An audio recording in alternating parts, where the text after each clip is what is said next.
Welcome back to the channel. Welcome from Howrah station. আবার একটা নতুন ট্রাভেল সিরিজ শুরু হতে চলেছে।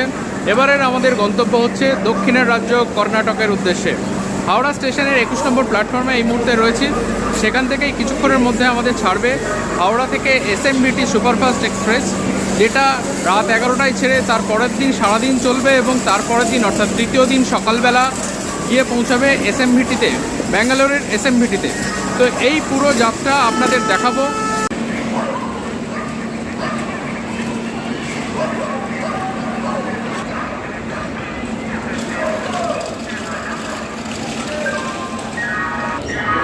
যাত্রা শুরুতে একটা কথা বলে রাখি, আমি শুধুমাত্র বেড়ানোর ভিডিও বানাই, ফলে ট্রেন যাত্রার যে খুঁটিনাটি সেগুলো আপনাদের সঙ্গে সেইভাবে শেয়ার করতে পারবো না যেগুলো অন্যান্য ব্লগাররা করে থাকেন। আমি বেড়ানোর ভিডিওটা অবশ্যই আপনাদের অনেক ভালোভাবে দেখানোর চেষ্টা করব।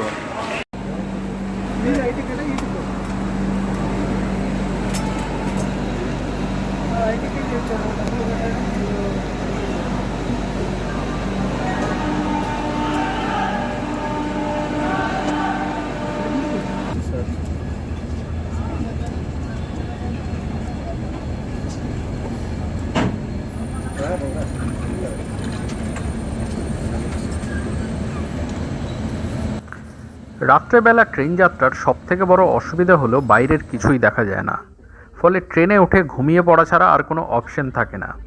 আমিও তাই করলাম।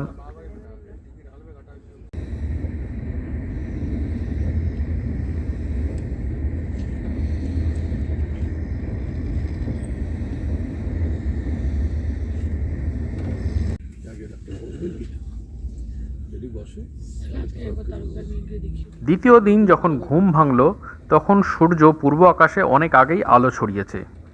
আমরা প্রবেশ করেছি নতুন রাজ্যে। Good morning from Orissa. কিছুক্ষণ আগে খুর্দা রোড বেরিয়েছে ট্রেনটা, এখন চিলিকা নামে একটা স্টেশন পেরোলো। মোটামুটি অন টাইম আছে, 2-4 মিনিট লেট আছে। রাতটা ভালোই কাটলো, ভালোই ঘুম হয়েছে। টেম্পারেচারটা ভীষণ সুদিন ছিল ট্রেনের ভেতরে, ফলে বেশ কমফোর্টেবল লাগছিল।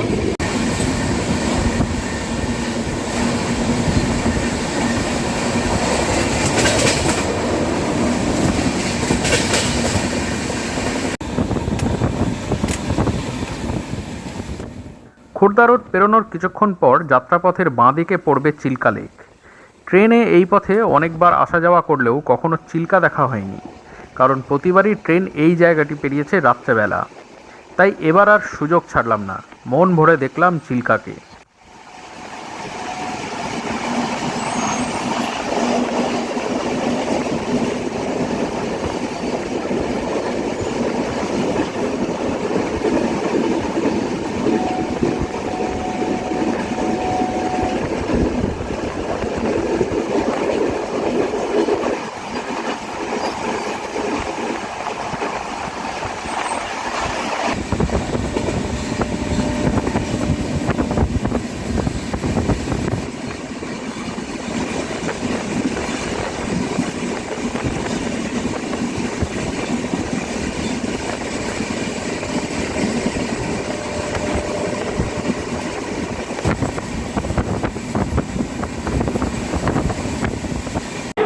ছশো 3 কিলোমিটারের যাত্রাপথ সম্পন্ন হলো। আমরা এসে পৌঁছালাম উড়িষ্যার বেহরামপুরে।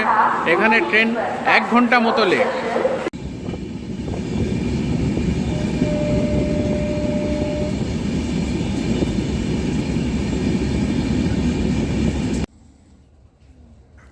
এবার উড়িষ্যা শেষ করে আমরা প্রবেশ করলাম অন্ধ্রপ্রদেশে।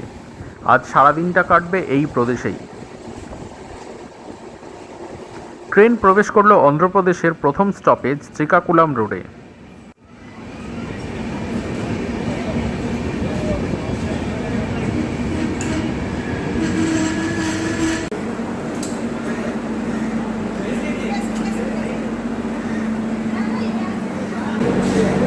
আমরা এসে পৌঁছেছি শ্রীকাকুলাম রোড স্টেশনে।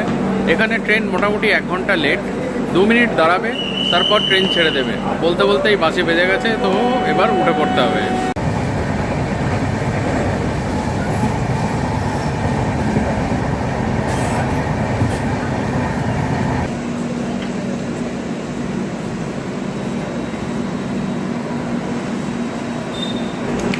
12.5 ঘন্টা যাত্রাপথ কমপ্লিট করে আমাদের ট্রেন এখন এসে পৌঁছেছে বিজয়নগরমে।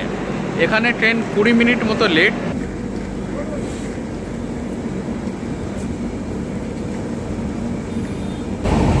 আর কিছুক্ষণের মধ্যে এসে পড়বে এই রুটের অন্যতম বড় স্টেশন ভাইজাগ।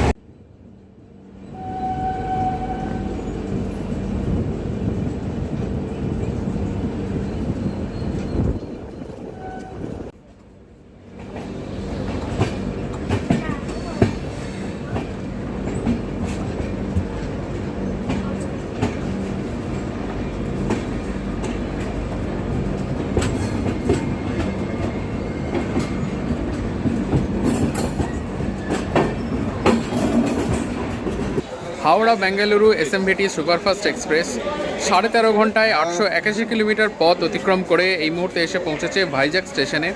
এখানে স্টপেজ টাইম 20 মিনিট, কারণ সবাই জানেন যে ইঞ্জিন এখানে বদল হয়, সামনের ইঞ্জিন পেছনে যায়, তো তার জন্য 20 মিনিট স্টপেজ।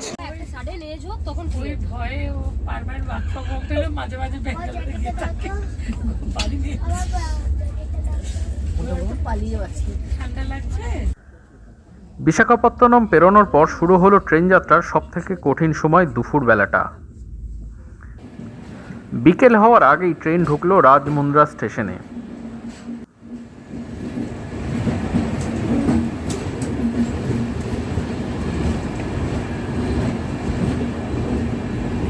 আমরা এসে পড়েছি গোদাবরী নদীর তীরে রাজমুন্দ্রি স্টেশনে। এই রাজমুন্দ্রি স্টেশনের পরেই গোদাবরী নদীর ওপর ব্রিজ, সেই ব্রিজটা দেখাবো। অসাধারণ লাগে সেই ব্রিজটা।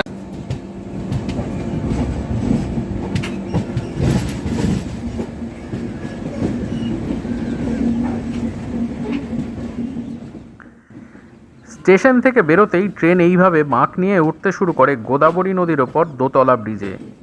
এই ব্রিজটির নিচ দিয়ে চলে ট্রেন আর ওপর দিয়ে চলে অন্যান্য যানবাহন।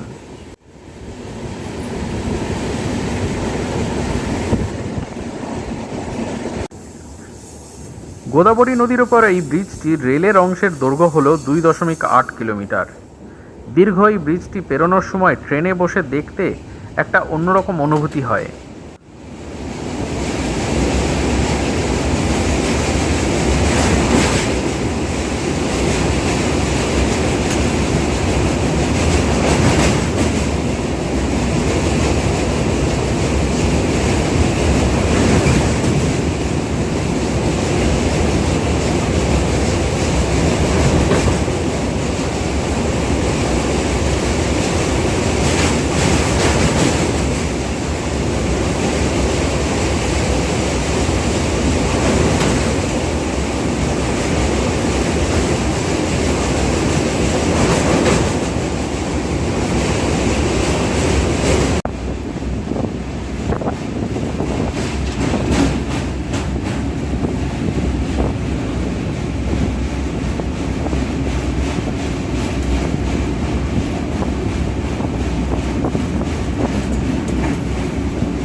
গোদাবরী পেরোনোর পর কিছুক্ষণের মধ্যেই সূর্য পশ্চিম আকাশে বিদায় জানালো। আমরা পৌঁছালাম বিজয়বাড়ায়। হাওড়া থেকে 1210 কিলোমিটারের পথ পেরিয়ে আমরা এসে পৌঁছেছি কৃষ্ণা নদীর ধারের শহর বিজয়বাড়াতে। এখানে ট্রেন প্রায় 25 মিনিট লেট। চাইলে বিজয়বাড়া থেকে রাতের খাবার তুলে নিতে পারেন।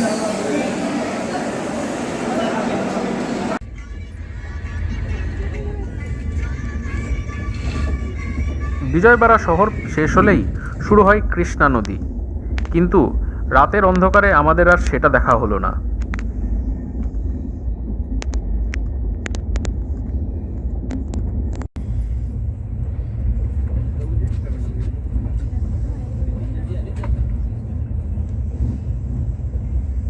তৃতীয় দিনের সকাল, আকাশ মেঘলা, সূর্যের দেখা নেই। আমরা প্রবেশ করেছি কর্ণাটকে।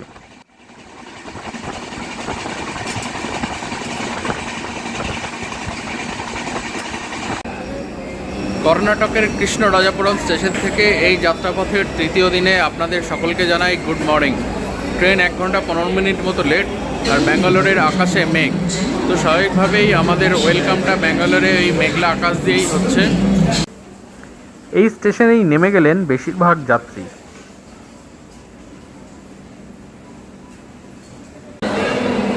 হাওড়া থেকে 1942 কিলোমিটারের পথ পাড়ি দিয়ে আমরা এসে পৌঁছেছি ব্যাঙ্গালোরের SMVT স্টেশনে। ব্যাঙ্গালোরে আজ আকাশ মেঘলা, তার সঙ্গে ট্রেন আবার আধ ঘন্টা মতো লেট। তো সব মিলিয়ে সকালবেলাটা একটু গোমড়ামুখো মতো, ট্রেন লেট, আকাশ মেঘলা, ঝিরিঝিরি বৃষ্টি হচ্ছে। তো আজকের মতো এখানেই বিদায়। পরের পর্ব থেকে শুরু হবে আমাদের দক্ষিণ ভারত ভ্রমণ।